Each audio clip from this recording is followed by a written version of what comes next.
जब मैं प्रकृति की प्रयोगशाला की बात करता हूं तो ये पूरी तरह से विज्ञान आधारित ही है।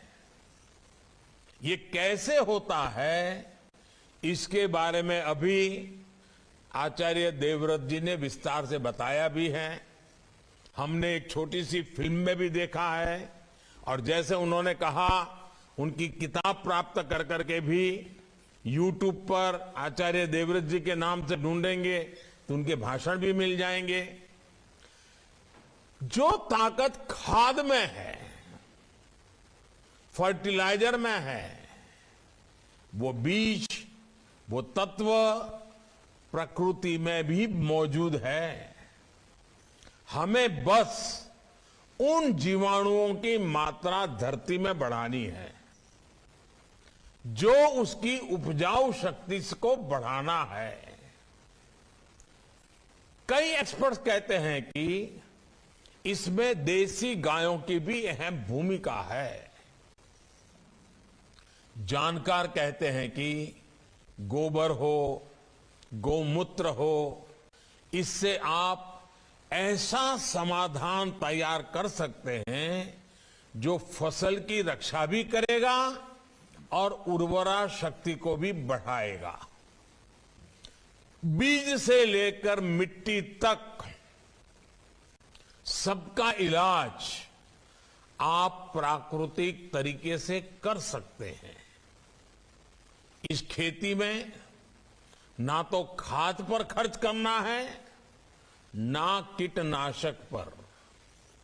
इसमें सिंचाई की आवश्यकता भी कम होती है और बाढ़ सूखे से निपटने में भी ये सक्षम होती है।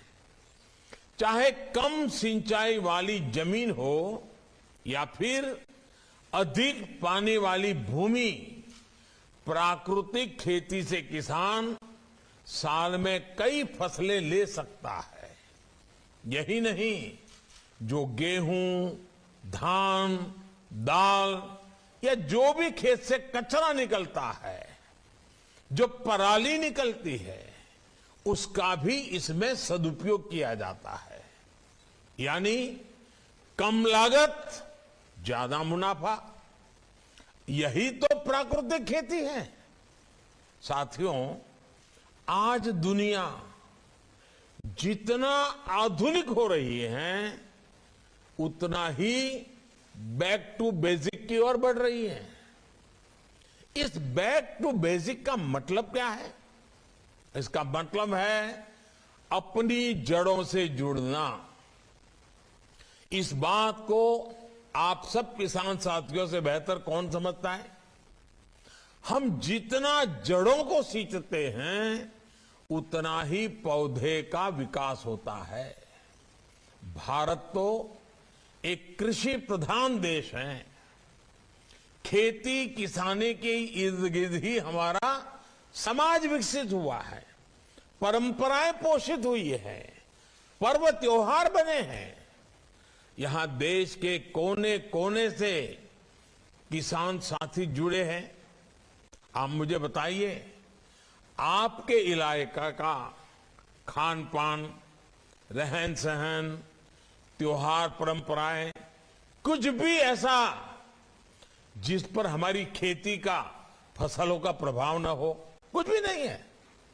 जब हमारी सभ्यता किसानी के साथ इतना फली फूली है तो कृषि को लेकर हमारा ज्ञान विज्ञान को कितना समृद्ध रहा होगा, कितना वैज्ञानिक रहा होगा। इसलिए भाइयों बहनों, आज जब दुनिया ऑर्गेनिक की बात करती है, नेचुरल की बात करती है, आज जब बैक टू बेसिक की बात होती है तो उसकी जड़ें भारत से जुड़ती दिखाई पड़ती हैं। साथियों, यहां पर कृषि से जुड़े कई विद्वान लोग उपस्थित हैं जिन्होंने इस विषय पर व्यापक शोध किया है।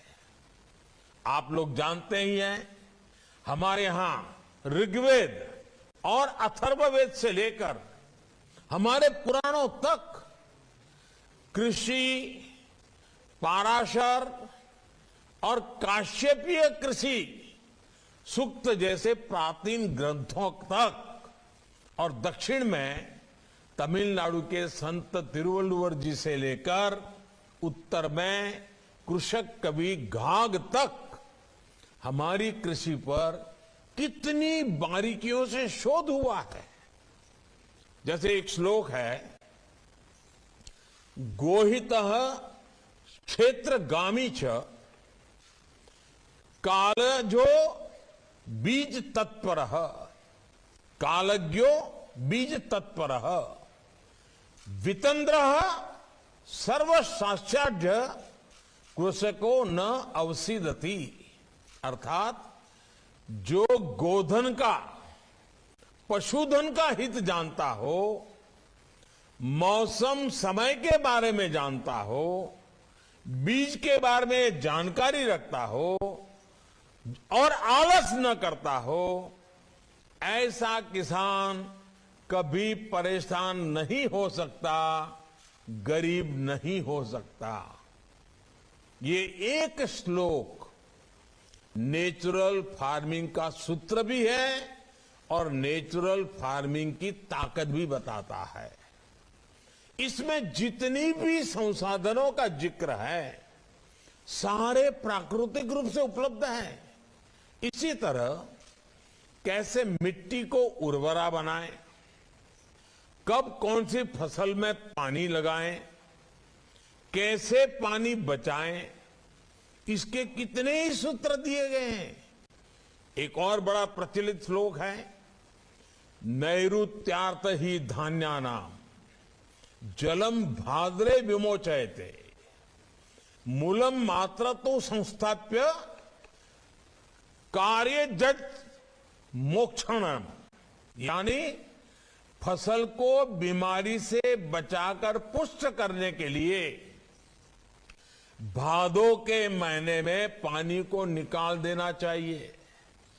केवल जड़ों के लिए ही पानी खेत में रहना चाहिए।